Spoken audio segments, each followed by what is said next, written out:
Thank you for joining Wars of the Rosies, and this video is on The Mystery of All Time. An article taken from Lucifer, Volume 1, Number 1, September 1887, edited by H.P. Blavatsky and Mabel Collins. The Mystery of All Time. The inner light which guides men to greatness and makes them noble is a mystery through all time and must remain so while time lasts for us. But there come moments, even in the midst of ordinary life, when time has no hold upon us, and then all the circumstance of outward existence falls away, and we find ourselves face to face with the mystery beyond, in great trouble, in great joy, in keen excitement and serious illness. These moments come. Afterwards, they seem very wonderful looking back upon them. What is this mystery, and why is it so veiled? Are the burning questions for anyone who has begun to realize its existence. Trouble most often rouses men to the consciousness of it, and forces them to ask these questions when those whom one has loved better than oneself are taken away into the formless abyss of the unknown by death, or are changed by the experience of life till they are no longer recognizable as the same. Then comes the wild hunger for knowledge. Why is it so? What is it that surrounds us with a great dim cloud into which all loved things plunge in time and are lost to us, obliterated, utterly taken from us? It is this which makes life so unbearable to the emotional natures and which develops selfishness in narrow hearts. If there is no certainty and no permanence in life, then it seems to the egotistic that there is no reasonable course but to attend to one's own affairs, and to be content with the happiness of the first person singular. There are many persons sufficiently generous in temperament to wish others were happy also, and who, if they saw any way to do it, would gladly redress some of the existing ills, the misery of the poor, the social evil, the suffering of the diseased, the sorrow of those made desolate by death. These things the sentimental philanthropist shudders to think of. He does not act because he can do so little. Shall he take one miserable child and give it comfort when millions will be enduring the same fate when that one is dead? The inexorable cruelty of life continues on its giant course, and those who are born rich and healthy live in pleasant places, afraid to think of the horrors life holds within it. Loss, despair, unutterable pain comes at last, and the one who has hitherto been fortunate is on a level with those to whom misery has been familiarized by a lifetime of experience. For trouble bites hardest when it springs on a new victim. Of course, there are profoundly selfish natures which do not suffer in this sense, which look only for personal comfort and are content with the small horizon visible to one person's sight.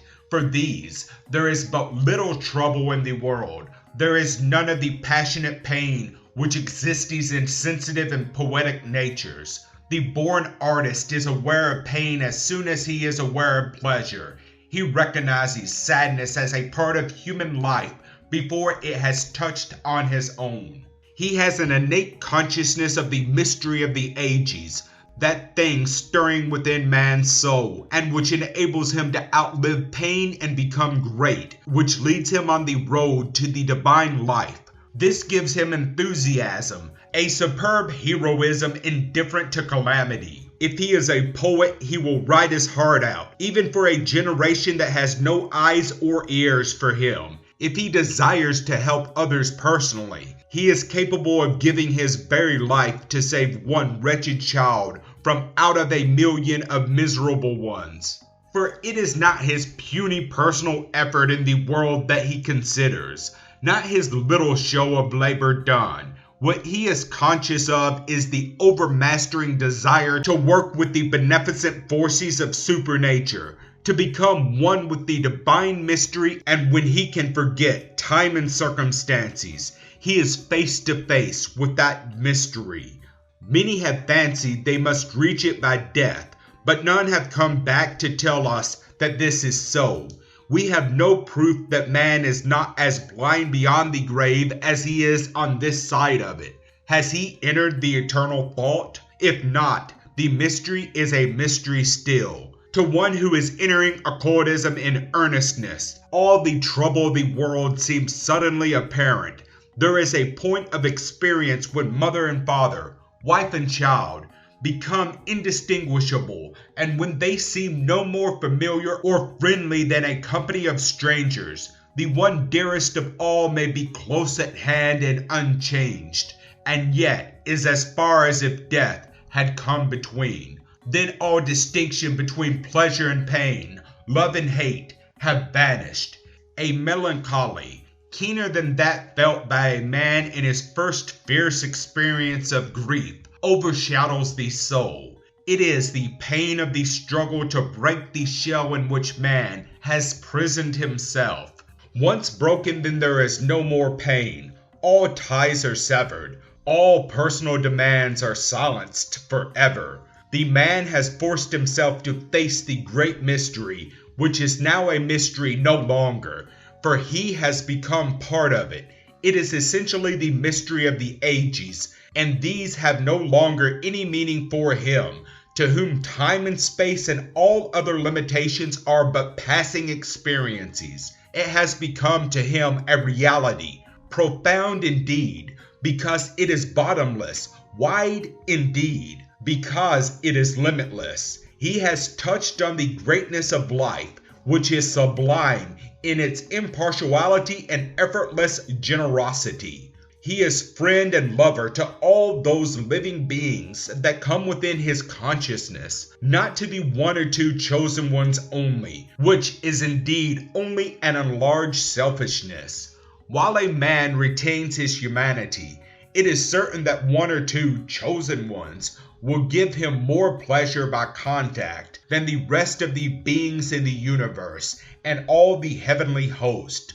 But he has to remember and recognize what this preference is. It is not a selfish thing which has to be crushed out if the love is the love that gives. Freedom from attachments is not a meritorious condition in itself. The freedom needed is not from those who cling to you, but from those to whom you cling. The familiar phrase of the lover, "I cannot live without you," must be the words which cannot be uttered to the occultist. If he has but one anchor, the great tides will sweep him away into nothingness. But the natural preference which must exist in every man for a few persons is one form of the lessons of life. By contact with these other souls, he has other channels by which to penetrate to the great mystery, for every soul touches it, even the darkest. Solitude is a great teacher, but society is even greater. It is so hard to find and take the highest part of those we love, that in the very difficulty of the search, there is a serious education. We realize when making that effort far more clearly what it is that creates the mystery in which we live and makes us so ignorant. It is the swaying, vibrating, never-resting desires of the animal soul in man. The life of this part of man's nature is so vigorous and strongly developed from the ages during which he has dwelt in, that it is almost impossible to still it so as to obtain contact with the noble spirit. This constant and confusing life, this ceaseless occupation with the trifles of the hour, this readiness and surface emotion, this quickness to be pleased, amused, or distressed, is what baffles our sight and dulls our inner senses. Till we can use these, the mystery remains in its sphinx-like silence. When the unit thinks only of itself, the whole, which is built of units, perishes, and the unit itself is destroyed. So it is throughout nature of every plane of life. This, therefore, is the first lesson to be learnt. What the true occultist seeks is not knowledge or growth or happiness or power for himself, but having become conscious that the harmony of which he forms part is broken on the outer plane, he seeks the means to resolve that discord into a higher harmony. This harmony is Theosophy, divine or universal wisdom, the root whence have sprung all religions, that is, bonds which unite men together, which is the true meaning of the word religion. Therefore, Theosophy is not a religion, but religion itself, the very bonding of men together in one universal brotherhood. Thank you for watching, and please don't forget to share, like, subscribe, and comment. And if you can, please consider donating to Wars of the Rosies. Links to PayPal and Patreon are in the description. Thank you so very much.